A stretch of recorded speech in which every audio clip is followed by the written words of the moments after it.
जय Hind. GS study एसिस्टी में आपका स्वागत है। दोस्तों, आज हम पढ़ेंगे UP triple S C ANM महिला स्वास्थ्य कार्यकर्ता के लिए महत्वपूर्ण बहुविकल्पी प्रश्नों को। और महिला स्वास्थ्य कार्यकर्ता की ये हमारी 36वीं क्लास है, जिसमें कि सारे क्वेश्चन हमारे कैसे होंगे, ऑब्जेक्टिव होंगे यानी बहुविकल्पी होंगे। तो दोस्तों, आप लोग क्लास में बने रहिए और एक एक क्वेश्चन को ध्यान से सुनते चलिए, देखते चलिए। क्या दोस्तों, एक एक क्वेश्चन को ध्यान से सुनते चलिए और देखते चलिए। जिस भी क्वेश्चन का आंसर आप लोगों को आ रहा है, तुरंत कमेंट बॉक्स में हमको बताते भी चलिए। और लास्ट में अपना स्कोर हमको जरूर बताइएगा कि आप लोगों का स्कोर कितना गया है। इससे पता चलेगी कि आप लोगों की तैयारी कितनी हुई है और अभी कितनी करनी चाहिए। और इस चैनल पर आप लोगों को क्लास सुबह में कितने बजे मिलेगी? सुबह 7 बजे मिलती है। कितने बजे मिलती है? सुबह में 7 AM पे मिलती है। और शाम को कितने बजे मिलती है? तो शाम को भी 7 PM पे मिलती है। कितने बजे? 7 PM पे ना। सुबह शाम दोनों टाइम क्लास आप लोगों को मिलेगी। और एक सुबह 7 बजे मिलेगी और शाम को भी 7 बजे मिलेगी।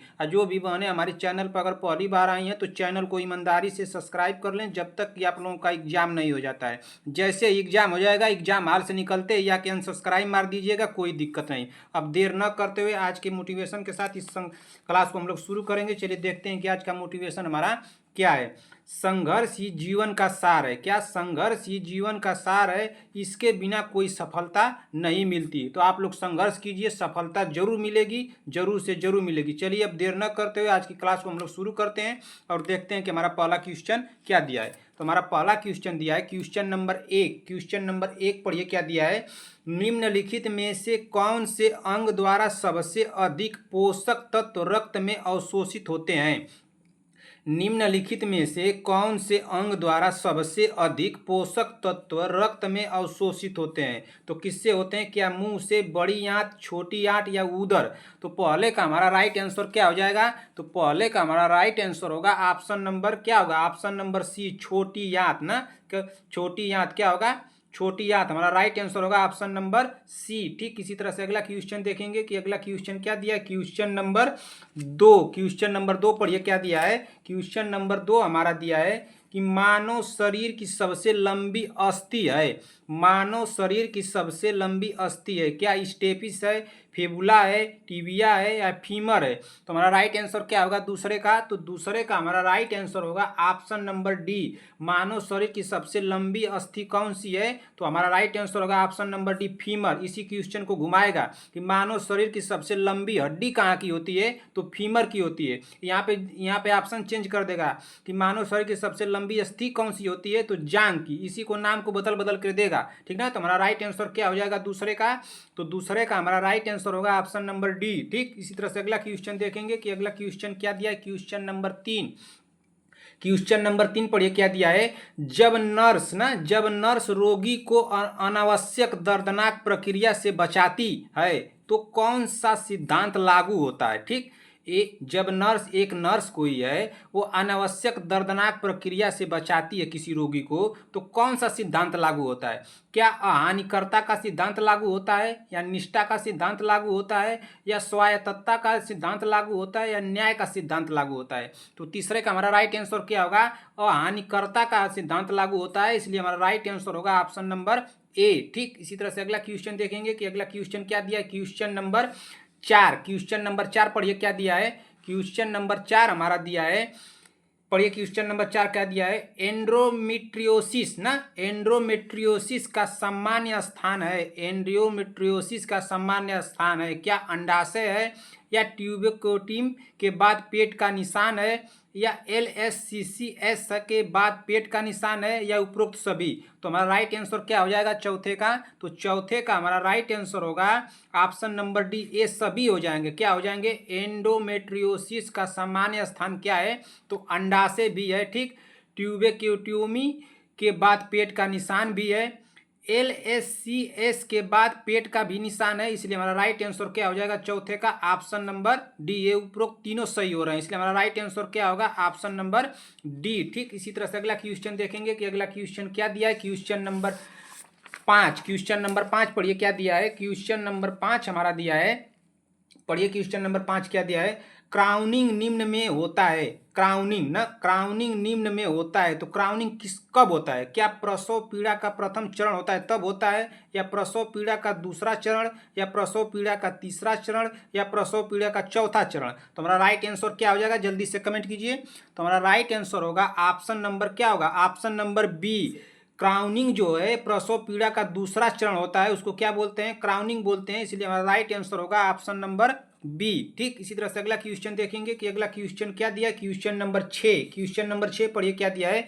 बैरी काला वैक्सीन है।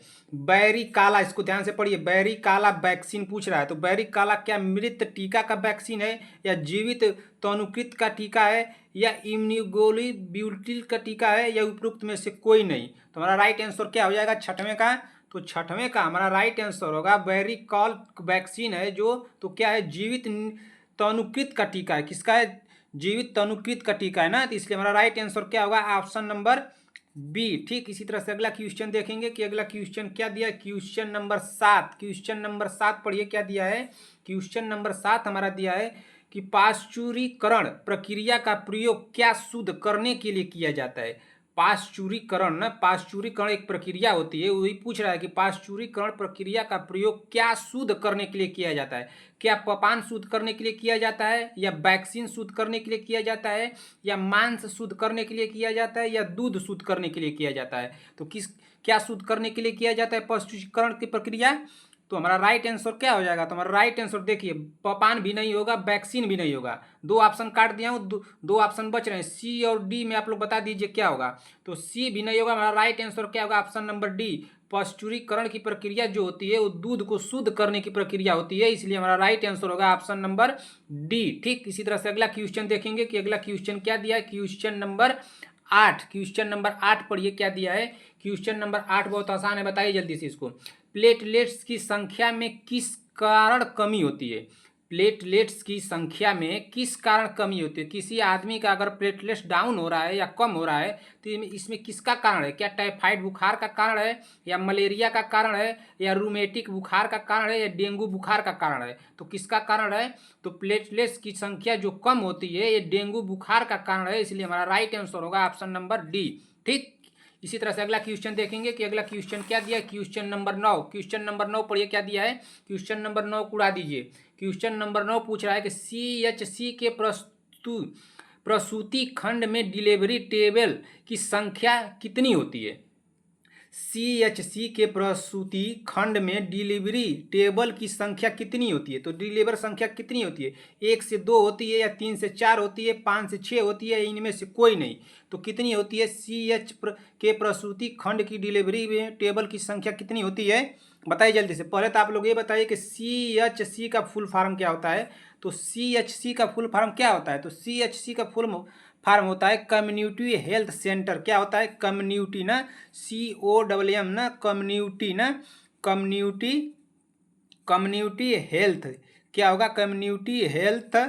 कम्युनिटी हेल्थ सेंटर ना, कम्युनिटी हेल्थ सेंटर। ठीक, क्या होता है कम्युनिटी हेल्थ सेंटर। अब यहीं पर क्वेश्चन घुमा देगा, दूसरी तरह से पूछ देगा कि कम्युनिटी हेल्थ सेंटर के प्रसूति खंड में डिलीवरी टेबल की संख्या कितनी होती है। तो कितनी होती है, तो हमारा राइट आंसर होगा ऑप्शन नंबर क्या होगा, ऑप्शन नंबर ए, 1 से 2 होती है। कितनी होती है, 1 से 2। हमारा राइट आंसर होगा ऑप्शन नंबर ए। ठीक, इसी तरह से अगला क्वेश्चन देखेंगे कि अगला क्वेश्चन क्या दिया है। क्वेश्चन नंबर 10, क्वेश्चन नंबर 10 पढ़िए क्या दिया है।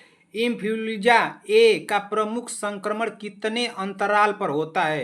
इन्फ्लुएंजा ए का संक्रमण कितने अंतराल पर होता है। क्या 1 वर्ष के अंतराल पर होता है, या 2 से 3 वर्ष के अंतराल पर होता है, या 10 से 15 वर्ष के अंतराल पर होता है, या 20 से 25 वर्ष के अंतराल पर होता है। तो कितने वर्ष के अंतराल पर होता है। तो 10वें का हमारा राइट आंसर हो जाएगा ऑप्शन नंबर क्या होगा, ये 2 से 3 वर्ष के अंतराल पर होता है, इसलिए हमारा राइट आंसर होगा option number B.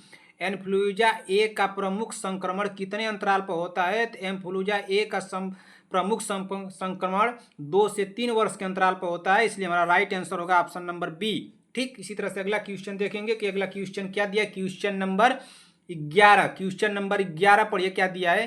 Question number 11 हमारा दिया है कि एक स्वस्थ नवजात शिशु के जन्म के बाद धमनी वाहिनी क्या बन जाती है। एक स्वस्थ नवजात शिशु के जन्म के बाद पूछ रहा है, जन्म के बाद धमनी वाहिनी क्या बन जाती है? क्या वैसाइकल लिंगामेट बन जाती है, या सिरापरक लिंगामेट बनती है, या लिंगामेंट टेरस बनती है, या लिंगामेटम आर्टेरियोजम बनती है? क्या बनती है बताइए जल्दी से। तो हमारा राइट आंसर हो जाएगा 11वें का, क्या होगा 11वें का? ऑप्शन नंबर लिंगामेंट आर्टियोसम होती है ना, इसलिए हमारा राइट आंसर होगा ऑप्शन नंबर डी। क्या होगा? Option number D. ठीक, इसी तरह से अगला क्वेश्चन देखेंगे कि अगला क्वेश्चन क्या दिया है। क्वेश्चन नंबर 12, क्वेश्चन नंबर 12 पढ़िए क्या दिया है कि ट्रैपोनेमा पैल्डियम की वजह से होने वाली बीमारी कौन सी है? ट्रैपोनेमा पैल्डियम की वजह से होने वाली बीमारी कौन सी है? क्या सिफिलिस होती है, या पोलियो होती है, या गोनोरिया होती है, या मम्मस होती है? तो हमारा राइट आंसर क्या हो जाएगा? तो हमारा राइट आंसर क्या होगा जल्दी से कमेंट कीजिए। 12वें का पूछ रहा है क्या क्वेश्चन में कि ट्रेपोनेमा पैल्डियम की वजह से होने वाली बीमारी कौन सी है? क्या सिल्फिस है, पोलियो है, गोनोरिया है, या मम्मस है? तो हमारा राइट आंसर क्या होगा? तो ये होता है सिफिलिस। क्या होता है? सिफिलिस ना। हमारा राइट आंसर क्या हो जाएगा? Option number A. क्या होगा? Option number A. ठीक, इसी तरह से अगला क्वेश्चन देखेंगे। क्वेश्चन नंबर 13, क्वेश्चन नंबर 13 पढ़िए क्या दिया है। स्वास्थ्य सेवाओं के महत्वपूर्ण उद्देश्य क्या है? स्वास्थ्य सेवाओं के महत्वपूर्ण उद्देश्य क्या है? क्या रोगी की रोकथाम? हाँ बिल्कुल है, रोगी की रोकथाम तो बिल्कुल है। स्वास्थ्य सेवाओं के महत्वपूर्ण उद्देश्य यही ना है कि रोगी की रोकथाम। ठीक, अच्छा बी वाला ऑप्शन क्या दिया है? स्वास्थ्य को बढ़ावा देना, स्वास्थ्य को बढ़ावा देना। ठीक ना, रोग को बढ़ावा नहीं देना कह रहा है, स्वास्थ्य को बढ़ावा देना। ठीक ना, तो हमारा राइट आंसर ये भी हो जाएगा। रोगों से इलाज, मतलब रोगों का इलाज करना, तो ये भी हो जाएगा। इसलिए हमारा उपरोक्त ऑप्शन क्या होगा? Option number D. स्वास्थ्य सेवाओं के महत्वपूर्ण उद्देश्य क्या है? तो रोगों की रोकथाम, ये भी हो जाएगा। स्वास्थ्य को बढ़ावा देना, ये भी हो जाएगा। रोगों से इलाज, ये भी हो जाएगा। तो जब तीनों ऑप्शन सही हो रहे हैं, इसलिए हमारा राइट आंसर क्या हो जाएगा? ऑप्शन नंबर डी, उपरोक्त सभी। ठीक, इसी तरह से अगला क्वेश्चन देखेंगे कि अगला क्वेश्चन क्या दिया। क्वेश्चन नंबर 14, क्वेश्चन नंबर 14 पढ़िए क्या दिया है।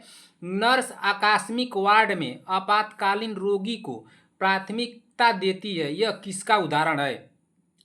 एक नर्स है, आकस्मिक वार्ड में ना आपातकालीन रोगी को प्राथमिकता देती है, यह किसका उदाहरण है? क्या न्यायपूर्ण व्यवहार का उदाहरण है, या निष्ठा का उदाहरण है, या उपकार का उदाहरण है, या स्वायत्तता का उदाहरण है? तो किसका उदाहरण है? तो 14वें का हमारा राइट आंसर क्या होगा? तो 14वें का हमारा राइट आंसर होगा ऑप्शन नंबर सी। क्या होगा? Option number C. नर्स आकस्मिक वार्ड में आपातकालीन रोगी को प्राथमिकता देती है, तो किसका उदाहरण है? तो यह उपकार का उदाहरण है। इसलिए हमारा राइट आंसर क्या होगा? Option number C. ठीक, इसी तरह से अगला क्वेश्चन देखेंगे कि अगला क्वेश्चन क्या दिया। क्वेश्चन नंबर 15, क्वेश्चन नंबर 15 पढ़िए क्या दिया है। स्वास्थ्य संगठन के किस स्तर पर स्वास्थ्य सेवा महानिदेशालय DGHS होता है? स्वास्थ्य संगठन के किस स्तर पर स्वास्थ्य सेवा महानिदेशालय DGHS होता है? क्या राज्य स्तर पर होता है, या जिला स्तर पर होता है, कि ग्राम स्तर पर होता है, या केंद्रीय स्तर पर होता है? तो किस पे होता है बताइए जल्दी से। तो 15वें का हमारा राइट आंसर क्या होगा? देखिए जिला स्तर तो होबे नहीं करेगा, ग्राम स्तर भी नहीं होगा। ऑप्शन 2 बच रहा है, एक ऑप्शन बच रहा है ए राज्य स्तर, एक ऑप्शन बच रहा है डी केंद्रीय स्तर। अब आप लोग बता दीजिए कि स्वास्थ्य संगठन के किस स्तर पर स्वास्थ्य सेवा महानिदेशालय DGHS होता है? तो किस पे होता है? तो ये होता है राज्य स्तर पर होता है ना। किस पे होता है? राज्य स्तर पर। इसलिए हमारा राइट आंसर क्या होगा 15वें का? Option number A. ठीक ना, क्या होगा? Option number A. तो दोस्तों इसी क्वेश्चन के साथ क्लास को हम लोग समाप्त करते हैं। क्लास आप लोगों को कैसी लगी? अगर क्लास आप लोगों को अच्छी लगी हो तो एक लाइक कीजिएगा, अपने दोस्तों में भाई बहनों में इसको शेयर भी कीजिएगा। और जो भी बहनें हमारे चैनल पर अगर पहली बार आई हैं तो चैनल को ईमानदारी से सब्सक्राइब कर लें, जब तक कि आप लोगों का एग्जाम नहीं हो जाता है। जैसे ही एग्जाम हो जाएगा आके अनसब्सक्राइब मार दीजिएगा, कोई दिक्कत नहीं ना। बस मुझे आप लोगों का एग्जाम सेलेक्ट क्रैक करवाना है। और कमेंट बॉक्स में अपना स्कोर हमको जरूर बताइएगा कि आप लोगों का स्कोर 15 में कितना गया है। ठीक ना, कमेंट करके हमको जरूर बताइएगा। और किसी भी क्वेश्चन में किसी भी भाई बहन को कोई भी डाउट हो, क्वेश्चन नंबर डाल के हमको जरूर पूछिएगा कि सर मुझे इस क्वेश्चन में डाउट है, मैं तुरंत उसको बताने की पूरी कोशिश करूंगा। अगर नहीं बता पाया तो मैं उसको अगले क्लास में जरूर बताऊंगा। इसी के साथ क्लास को समाप्त करते हैं। क्लास कैसी लगी कमेंट बॉक्स में अपना प्यार देना मत भूलिएगा। मिलते हैं ऐसी ही क्लास के साथ, तब तक के लिए जय हिंद जय भारत।